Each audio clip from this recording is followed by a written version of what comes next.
Oh, hallelujah. Adofo, onyame onhyira bebree. Yede nyame ase so nam na dom so de den so acha yen. Na nyame nkronkron ye bompa ye so beka ye ho wae.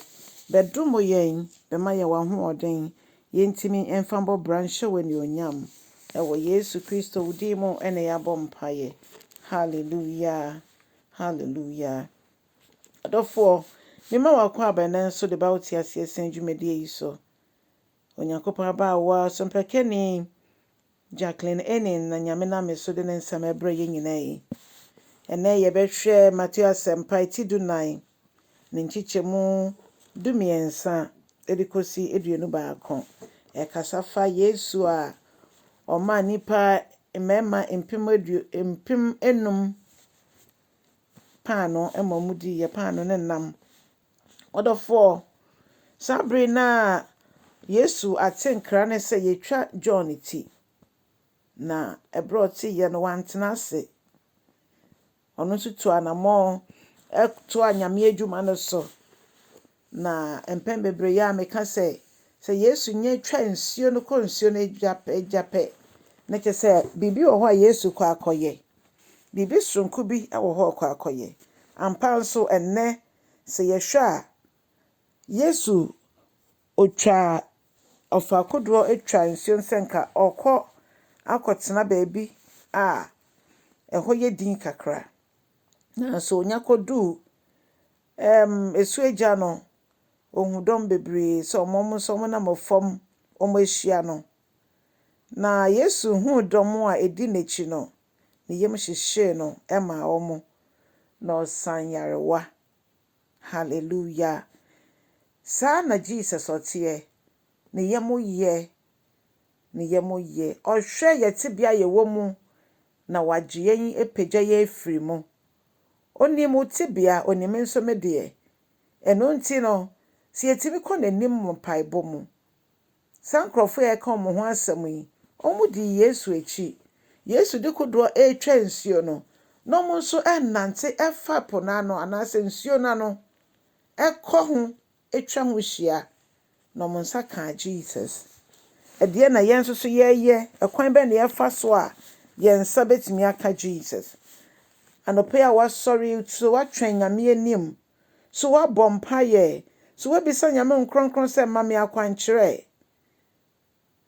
ye be stress wunye ya wo be na sa if you say ye ni ahoden we have no power of our own ye ni yankasa ya hoden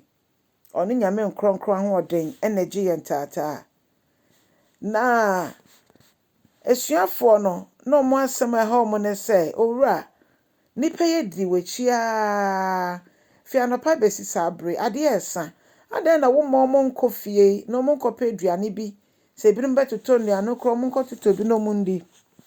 na Bible train say edomi na mema wo mo nkwampo eye Mpem enum na enyine bedi adanse se nhyiemudie bi wo ho na ema so tumi kobia ye beji atum se ya na ema no mpo ya no modoso chen mema empo wo de yenka ma ne mofra emmomu se tie bi ombedoso ache mema no esan se oba ba ko betime ekuta nkwala mienu ana miensa enti adofonom se eba ne sane ke se Yesu domo hwo mo no modoso yiye. Hallelujah. Na oka chesuafo no se enya de a ye mo akoba bia mo ankasa mo nhwo mo na suafo no me chese me de madwen bubu a ombetie mu ne omo kan ne se ye opa no anum pa o eni mpata mienu na we de den so dom atese na Yesu mo mo tena ase na Yesu bompa ye edi gu aduane ne so na so mo nyina mo san boaboa enchrenche anase nkantan dumienu ne de chese nipa no mo mema ne broso adofo ede na ye papa ontimi ye ma yen otimi ade nyina ye o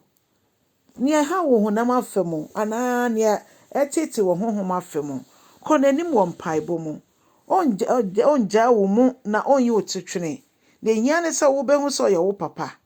na wo bedwane akọ ne nchen wa ye krado so beji yo se yemra ne nchen ya so ye no so emu oduru yemra obesue no wa ma ya ahomgye yɛmfa ɔno ne kɔnnua nto yɛn ho so efi sɛ ɔno ne kɔnnua ne deɛ emu ɔha o emu ɔha na ebenya ahomegye ama yɛ kra ɔdɔfo onyame esiesie sɛ deɛ bɛyɛ ɔbɛba no yɛbɛsɛ no so wayɛ krado sɛ wohyia Yesu ɛnkyɛ bia na wesiane wɔ n'ani onyam mu o ɛno nti sɛ Yesu bɛbɛ bie mu a wesiesie wo ho ɔdɔfo yɛ sɔmpɛkani adwuma twe ɔkra bi ma Awurade bɔ mpa yɛ ma ɔkra bi na yɛbɛhu nyame ani onyam ɛwɔ abrabɔ yɛ mu ayɛ dendenden yi mu onyame ni da wo so sɛdeɛ yɛn nso yɛni da Onyankopɔn so nyame nhyira wo sɛ wo subscribe ya mesrɛ wo sɛ yɛ ne saa na fa asɛm no ma ɔfoforɔ nso na ɔno nso mfa ma ɔfoforɔ yɛn nyinaa yɛmbɔ mu na yɛnyini wɔ Awurade mu ɛmfa nhyɛ Kristo din ani onyam ɔkyena nso yɛbɛhyia ɛwɔ yɛ weekend Bible inspiration na onyame ɔnhyira wo bebree so aba wɔ da yi mu nso bye bye